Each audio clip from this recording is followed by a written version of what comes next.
Pasukan Rusia merilis rekaman memperlihatkan momen pembantaian brutal drone-nya pada kendaraan berisi pejuang Ukraina di Shevchenko.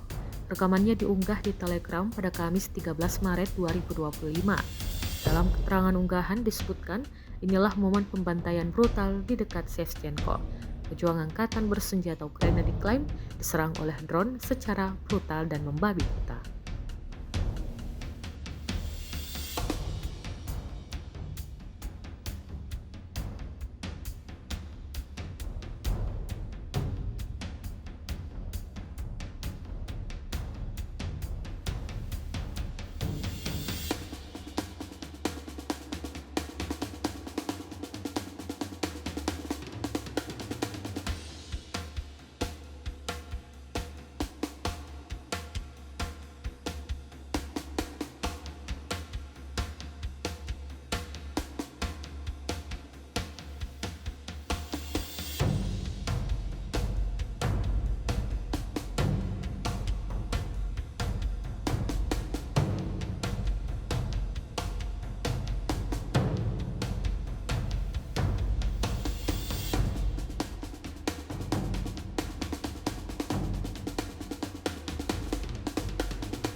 Download Tribun X sekarang, menghadirkan lokal menjadi Indonesia.